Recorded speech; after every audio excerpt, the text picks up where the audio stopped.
പഹൽഗാം ഭീകരാക്രമണത്തിൽ തിരിച്ചടിച്ച് ഇന്ത്യ. പാകിസ്ഥാനിലെയും പാക് അധീന കാശ്മീരിലെയും ഭീകരകേന്ദ്രങ്ങളിലേക്കാണ് ആക്രമണം നടത്തിയത്. 9 പാക് ഭീകരകേന്ദ്രങ്ങൾ ആക്രമിച്ചതായി സേന അറിയിക്കുന്നു. സ്വാതി ചേരുന്നു. സ്വാതി, ഓപ്പറേഷൻ സിന്ദൂർ എന്ന് പേരിട്ട് അതിശക്തമായ തിരിച്ചടിയാണ് പാകിസ്ഥാന് നൽകിയിരിക്കുന്നത്. ഭീകരാക്രമണ കേന്ദ്രങ്ങളിൽ, ഭീകര പരിശീലന കേന്ദ്രങ്ങളിൽ ഇന്ത്യ ശക്തമായ തിരിച്ചടി നൽകിയിരിക്കുന്നു. ഈ രാജ്യത്തെ ഓരോ പൗരനും ഈ ഭീകരാക്രമണത്തിൻ്റെ കേന്ദ്രങ്ങളെ തകർത്തതിൽ അത്യധികം സന്തോഷമുണ്ടാകും. 26 നിരപരാധികളുടെ ജീവനാണ് പഹൽഗാമിൽ അവർ നഷ്ടപ്പെടുത്തിയത്. സ്വാതി.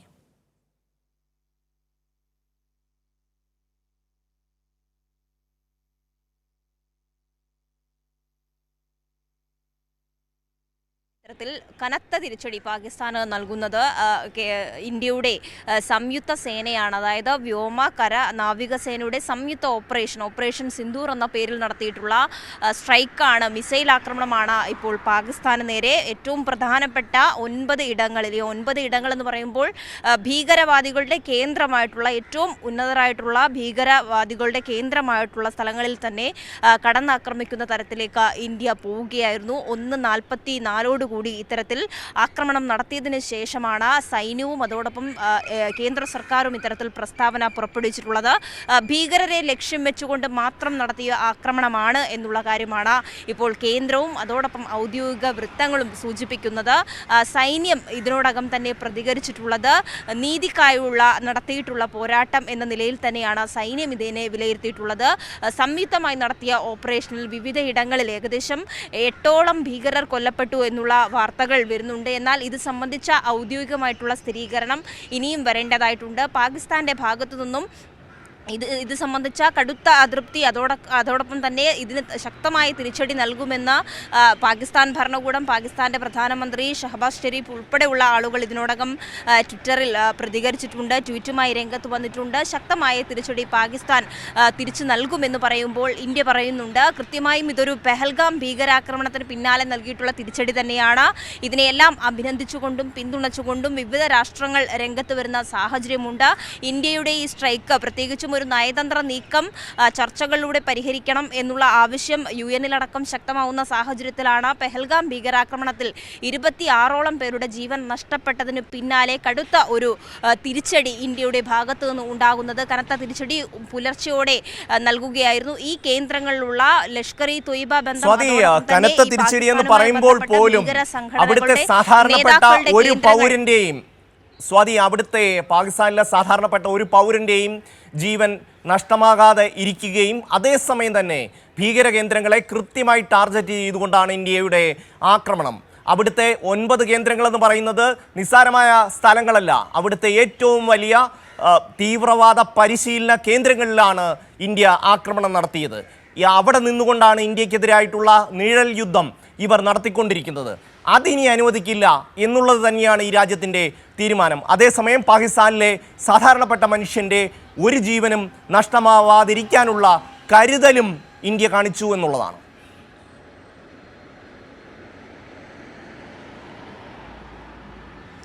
തീർച്ചയായും ഈ ആക്രമണത്തെ അങ്ങനെ തന്നെയാണ് നോക്കിക്കാണേണ്ടത്. ബോധപൂർവമായി നടത്തിയിട്ടുള്ള ആക്രമണം, അതായത് ഈ പെഹൽഗാം ആക്രമണത്തിന് പിന്നാലെ കൃത്യമായും ഭീകരർക്ക് ഇതിൽ പങ്കുണ്ട് എന്ന് പറയുമ്പോൾ പാകിസ്ഥാൻ ഇത് പൂർണ്ണമായും നിഷേധിക്കുന്ന സാഹചര്യം ഉണ്ടാകുന്ന ഘട്ടത്തിലാണ് ഭീകരരുടെ കേന്ദ്രങ്ങൾ തന്നെ തിരഞ്ഞു പിടിച്ചുകൊണ്ടുള്ള ആക്രമണം ഇന്ത്യയുടെ ഭാഗത്തു നിന്ന് ഉണ്ടായിട്ടുള്ളത്.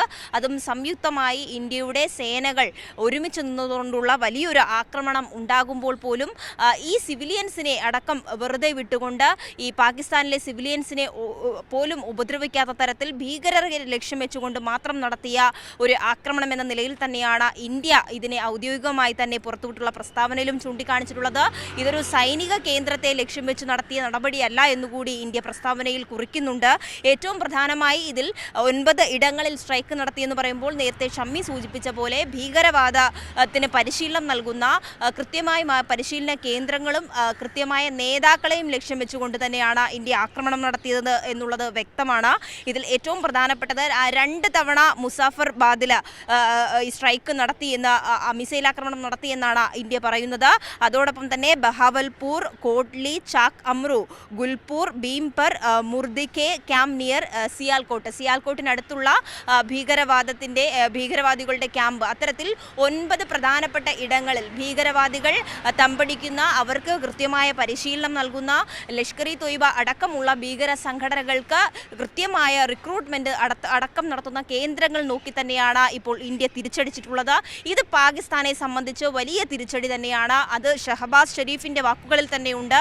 ഇത് യാതൊരു പ്രകോപനവും ഇല്ലാതെയാണ് ഇന്ത്യ ഇത്തരത്തിലൊരു യുദ്ധപ്രഖ്യാപനത്തിനുള്ള പുറപ്പാടാണ് ഇന്ത്യ നടത്തിയത് എന്നുള്ളതും അതുകൊണ്ട് തന്നെ ഈ ശത്രുക്കൾക്കെതിരെ തിരിച്ചടിക്കുമെന്നുള്ള ഒരു മുന്നറിയിപ്പും അതോടൊപ്പം കനത്ത തരത്തിലുള്ള പ്രതിഷേധവും പ്രതികരണവുമാണ് ഇപ്പോൾ പാകിസ്ഥാന്റെ ഭാഗത്തു നിന്നുണ്ടാകുന്നത്. അതേസമയം ഈ പെഹൽഗാം ആക്രമണത്തിന് പിന്നാലെ ഉണ്ടായിട്ടുള്ള നിരവധിയായിട്ടുള്ള ആളുകൾ, പ്രത്യേകിച്ചും കശ്മീരിലെ അടക്കം ജനത ഈ പെഹൽഗാം ആക്രമണത്തിൽ ഏതു തരത്തിൽ അവരെ കുറ്റവാളികളായി അടക്കം ചിത്രീകരിക്കുകയും വർഗീയ വിദ്വേഷ പ്രചരണങ്ങൾ കശ്മീരികൾക്കെതിരെ നടത്തുകയും ചെയ്ത സാഹചര്യത്തിൽ ഇത്തരത്തിലൊരു ആക്രമണം ഇന്ത്യയുടെ ഭാഗത്തു നിന്നുണ്ടാവുമ്പോൾ കശ്മീരിൽ ഇപ്പോൾ ജനങ്ങളടക്കം ഐക്യദാർഢ്യം അറിയിച്ചുകൊണ്ട് മുദ്രാവാക്യം വിളിച്ചുകൊണ്ടൊക്കെയും രംഗത്ത് വരുന്ന ചില കാഴ്ചകൾ കൂടി ഇതിനോടകം കാണുന്ന സാഹചര്യം ഉണ്ടായി. എന്തായാലും വലിയ ഒരു സ്ട്രൈക്ക് എന്ന നിലയിൽ വലിയ മിസൈൽ ആക്രമണം തന്നെയാണ് ഇന്ത്യ നടത്തിയിട്ടുള്ളത്.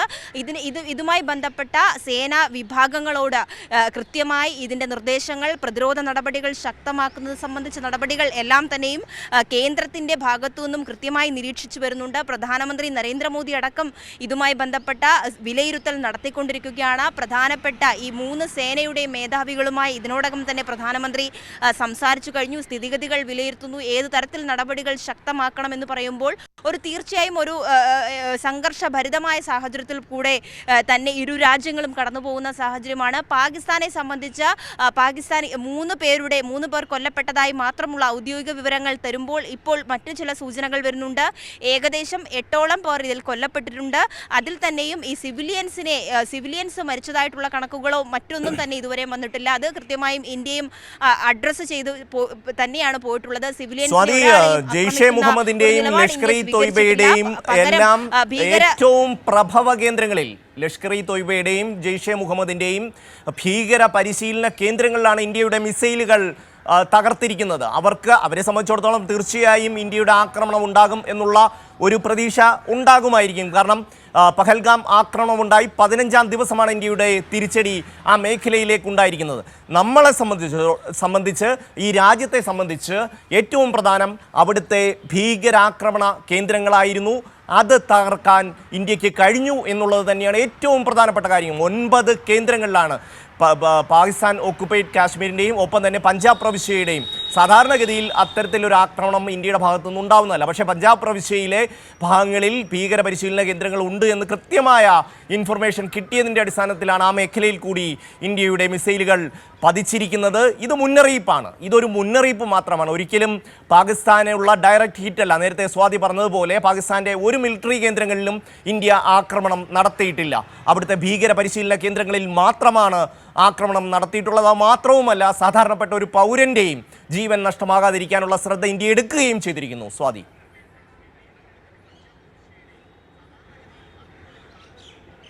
തീർച്ചയായും അത്തരത്തിൽ വളരെ കരുതലോടുകൂടി വളരെ ആസൂത്രിതമായി കൃത്യമായ ധാരണയോടെ തന്നെയാണ് ഇപ്പോൾ ഇന്ത്യൻ സൈന്യം, അതായത് ഇന്ത്യയുടെ സംയുക്ത സേന ഇത്തരത്തിലൊരു മിസൈൽ ആക്രമണം നടത്തിയിട്ടുള്ളത്. കൃത്യമായും നേരത്തെ പ്രധാനമന്ത്രിയും അതോടൊപ്പം പ്രതിരോധ മന്ത്രി, ആഭ്യന്തരമന്ത്രി ഒക്കെയും ഈ വിഷയത്തിൽ ഭീകരവാദികൾക്കെതിരെ കൃത്യമായ നിലപാട് ഇന്ത്യ സ്വീകരിക്കും. പ്രത്യേകിച്ചും ഒരു ഭീകരവിരുദ്ധ പ്രവർത്തനങ്ങളെയും ഇന്ത്യ പ്രോത്സാഹിപ്പിക്കില്ല. ഈ ഭീകരവിരുദ്ധ പ്രവർത്തനങ്ങൾക്കും പെഹൽഗാമിലുണ്ടായ ആക്രമണത്തിൽ നിരപരാധികളായ 26ഓളം പേർ കൊല്ലപ്പെട്ട സാഹചര്യത്തിൽ ഇവർക്ക് കൃത്യമായ തിരിച്ചടി നൽകുമെന്ന് ഇന്ത്യ നേരത്തെ തന്നെ പ്രഖ്യാപിച്ചതാണ്. അത്തരത്തിൽ കൃത്യമായൊരു തിരിച്ചടി തന്നെയാണ് ഇന്ത്യ ഇപ്പോൾ നൽകിയിട്ടുള്ളത് എന്ന് തന്നെയാണ് മനസ്സിലാക്കാൻ കഴിയുന്നത്. മാത്രമല്ല, നേരത്തെ ഷമ്മി സൂചിപ്പിച്ച പോലെ ഈ കേന്ദ്രങ്ങൾ എന്ന് പറയുന്നത് പ്രധാനം തന്നെയാണ്. ഈ 9 കേന്ദ്രങ്ങൾ എന്ന് പറയുന്നത് ഭീകരവാദികളെ റിക്രൂട്ട് ചെയ്യുകയും അവർക്ക് പരിശീലനം നൽകുകയും ചെയ്യുന്ന കേന്ദ്രങ്ങളാണ്.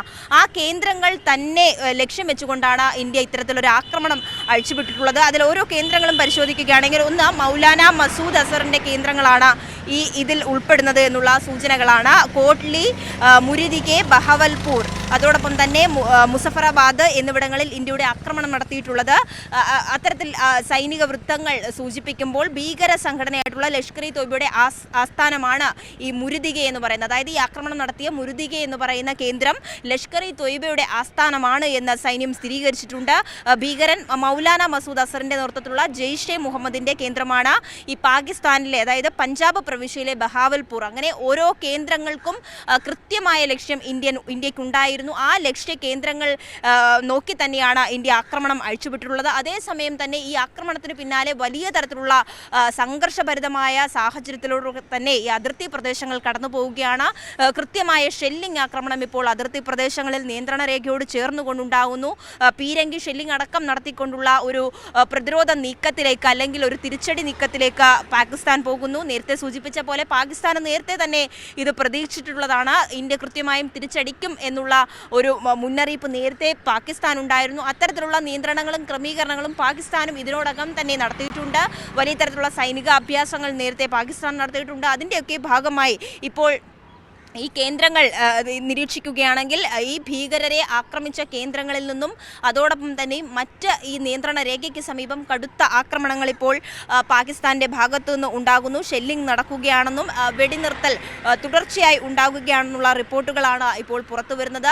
നേരത്തെ തന്നെ ഈ ആക്രമണത്തിന് പിന്നാലെ തന്നെ പ്രകോപനമില്ലാതെ ഇന്ത്യക്ക് നേരെ വെടിയുതിർക്കുന്ന സാഹചര്യം ഈ നിയന്ത്രണ രേഖകൾക്ക് സമീപം ഉണ്ടായിരുന്നു. എന്നാൽ ഈ ആക്രമണം ഉണ്ടായതിനു പിന്നാലെ തുരുതുര വെടിയുതിർക്കുന്ന സാഹചര്യമാണ്. അതേസമയം ഇതിൽ വിവിധ പ്രതികരണങ്ങൾ അന്താരാഷ്ട്ര തലത്തിൽ ഉയർന്നു വരുന്നുണ്ട്. നേരത്തെ സൂചിപ്പിച്ച പോലെ തന്നെ അമേരിക്ക പല ഘട്ടങ്ങളിലും എടുത്തിട്ടുള്ള ചില ഇരട്ടത്താപ്പ് നയമുണ്ട്. അത് ഈ ഒരു ഘട്ടത്തിലും തുടരുന്നു എന്ന് പറയാതിരിക്കാൻ കഴിയില്ല. ട്രംപിന്റെ പ്രതികരണം വരുന്നത് ഈ ഒരു അറ്റാക്ക്, അല്ലെങ്കിൽ ഇന്ത്യയുടെ ഭാഗത്തു നിന്ന് ഉണ്ടായിട്ടുള്ള മിസൈൽ ആക്രമണം എന്ന് പറയുന്നത് വളരെ ലജ്ജാകരമാണ്. ഇത്തരത്തിൽ സംയമനം പാലിക്കണമെന്ന് UN അടക്കം ആവശ്യപ്പെടുന്ന ഒരു ഘട്ടത്തിൽ എന്തുകൊണ്ട് ഇന്ത്യ ഇങ്ങനൊരു പ്രതികരണം നടത്തി എന്നുള്ളതാണ് ഇപ്പോൾ ട്രംപ് പറയുന്നത്. അതിൽ സംയമനം പാലിക്കണമായിരുന്നു എന്നുള്ളതും ലജ്ജാകരമാണ് ഇത്തരത്തിലൊരു ആക്രമണം എന്നുമാണ് ട്രംപിന്റെ പ്രതികരണം വന്നിട്ടുള്ളത്. അതേസമയം ഇസ്രായേൽ ഇന്ത്യയെ അനുകൂലിച്ചുകൊണ്ട് രംഗത്ത് വരുന്ന സാഹചര്യമുണ്ട്. മറ്റു രാജ്യങ്ങൾ, അതോടൊപ്പം UN ഇതിൽ ഇപ്പോൾ പ്രതികരണവുമായി രംഗത്ത് വന്നിട്ടുണ്ട്. ഇന്ത്യ സംയമനം പാലിക്കണം, ഇന്ത്യയും അതോടൊപ്പം പാകിസ്ഥാനും സംയമനം പാലിച്ചുകൊണ്ട് ഒരു നയതന്ത്ര ചർച്ചയിലൂടെ കാര്യങ്ങൾ, അല്ലെങ്കിൽ സ്ഥിതിഗതികൾ രൂക്ഷമാകുന്ന തലത്തിലേക്ക് കൊണ്ടുപോകാതെ അതിനെ സംയമനം പാലിച്ചുകൊണ്ട് മാത്രമേ കൈകാര്യം ചെയ്യാൻ കഴിയൂ, സംഘർഷം പരമാവധി ഒഴിവാക്കണം എന്നുള്ള പ്രതികരണമാണ് UNന്റെ ഭാഗത്തുനിന്നുണ്ടാകുന്നത്. എന്നാൽ പാകിസ്ഥാനിലെ പഞ്ചാബിൽ ഇപ്പോൾ അടിയന്തരാവസ്ഥയടക്കം പ്രഖ്യാപിച്ചുകൊണ്ടുള്ള റിപ്പോർട്ടുകൾ പുറത്തു വന്നിട്ടുണ്ട്. അതിനോടകം തന്നെ സുരക്ഷയൊക്കെ മുൻനിർത്തിക്കൊണ്ട് വിവിധ വിമാനത്താവളങ്ങൾ, ജമ്മു കാശ്മീരിലെ വിമാനത്താവളങ്ങളായിട്ടുള്ള ജമ്മു കാശ്മീർ, ശ്രീനഗർ, അതോടൊപ്പം ധരംശാല, ലഡാക്ക്, അമൃത്സർ തുടങ്ങിയ വിമാനത്താവളങ്ങൾ പൂർണ്ണമായും അടച്ചിടുന്നതിനുള്ള നിർദ്ദേശം നൽകിയിട്ടുണ്ട്. മാത്രമല്ല ഇത് സംബന്ധിച്ച പ്രതിരോധ നടപടികൾ, അതോടൊപ്പം തന്നെ ഇനി പാകിസ്ഥാൻ മുന്നോട്ട് പോകുന്ന, പാകിസ്ഥാൻ എടുക്കുന്ന നടപടികളെ ഏത് തരത്തിൽ ഇന്ത്യ നേരിടും എന്നതുൾപ്പെടെയുള്ള കാര്യങ്ങളിൽ, മാത്രമല്ല ഈ ആക്രമണങ്ങളുടെ വിശദാംശങ്ങൾ, ഇന്ത്യയുടെ ലക്ഷ്യങ്ങൾ അടക്കം ഉള്ള കാര്യങ്ങളിൽ വിശദമായ ഒരു വിശദീകരണം ഇന്ത്യൻ സേനയുടെ ഭാഗത്തു നിന്ന് ഉണ്ടാകുമെന്ന് പ്രതീക്ഷിക്കുന്നു. ഏകദേശം 10 മണിയോടെ ഒരു ഔദ്യോഗിക വാർത്താ സമ്മേളനം എന്തായാലും ഇന്ത്യൻ സേന വിളിച്ചിട്ടുണ്ട്. ആ വാർത്താ സമ്മേളനത്തിലായിരിക്കും ഈ ആക്രമണം സംബന്ധിച്ച കൃത്യമായൊരു വിവരം, ഇനി ഏത് നടപടികളിലേക്കാണ് ഇന്ത്യ പോകുന്നത് എന്നടക്കമുള്ള വിവരങ്ങൾ എന്തായാലും 10 മണിയോടെ ലഭ്യമാകുമെന്ന് തന്നെയാണ് നമുക്ക് മനസ്സിലാക്കാൻ കഴിയുന്നത്. പ്രത്യേകിച്ചും ഇന്ന് രാജ്യവ്യാപകമായി മോക്ക് ഡ്രിൽ അടക്കം പ്രഖ്യാപിച്ചിരിക്കുന്ന ഒരു സാഹചര്യം ഉണ്ടായിരുന്നു. അതിന് തൊട്ട് മുന്നെയാണ് ഇത്തരത്തിലൊരു ആക്രമണം, വലിയൊരു മിസൈൽ ആക്രമണം ഇന്ത്യയുടെ ഭാഗത്തു നിന്നുണ്ടാകുന്നത്. പാകിസ്ഥാൻ പ്രധാനമന്ത്രി എന്തായാലും ഈ ആക്രമണത്തെയൊക്കെയും സ്ഥിരീകരിച്ചുകൊണ്ട് തിരിച്ചടി നൽകുമെന്നുള്ള മുന്നറിയിപ്പാണ് നൽകിയിട്ടുള്ളത്. ഇതിൽ ഓരോ ഇടങ്ങളിലും, അതായത് 9 ഇടങ്ങളിൽ ആക്രമണം ഉണ്ടായെന്ന് പറയുമ്പോൾ ഓരോ ഇടങ്ങളിലും എത്ര പേർക്ക് പരിക്കേറ്റിട്ടുണ്ട്, എത്ര പേരാണ് മരണപ്പെട്ടത്, ഇതൊക്കെ സംബന്ധിച്ച വിവരങ്ങൾ ഇനി ഔദ്യോഗിക സ്ഥിരീകരിക്കേണ്ടതായിട്ടുണ്ട്. ഇപ്പോൾ ചില സൂചനകൾ മാത്രമാണ് വരുന്നത്. ആ സൂചനകളുടെ ഒക്കെയും പശ്ചാത്തലത്തിൽ ബഹാവൽപൂരിൽ ഏകദേശം ഒരു 30 പേർ കൊല്ലപ്പെട്ടതായുള്ള റിപ്പോർട്ടുകളാണ് ഇപ്പോൾ പുറത്തു വരുന്നത്. ഇന്ത്യയുടെ ആക്രമണത്തിൽ മറ്റു ചില ഇപ്പോൾ പാകിസ്ഥാന്റെ അവകാശവാദവുമായി പാകിസ്ഥാൻ രംഗത്ത് വരുന്നത് സിവിലിയൻസിനെ അപകടം പറ്റിയിട്ടുണ്ട് എന്നുള്ള അവകാശവാദം ഇപ്പോൾ പാകിസ്ഥാൻ ഉന്നയിക്കുന്നുണ്ട്. ഭീകര കേന്ദ്രങ്ങൾ മാത്രമാണ് ആക്രമിച്ചതെന്ന് എന്നാൽ ലോകരാജ്യങ്ങളോട് ഇന്ത്യ വ്യക്തമാക്കിയിട്ടുണ്ട്. അത് ഇന്ത്യ പുറപ്പെടുവിച്ചിട്ടുള്ള ഔദ്യോഗിക കുറിപ്പിലും അത്തരത്തിൽ തന്നെയാണ്. ഭീകരവാദികളെ ലക്ഷ്യം വെച്ച് മാത്രമാണ് ഇത്തരത്തിൽ ആക്രമണം നടത്തിയിട്ടുള്ളത്.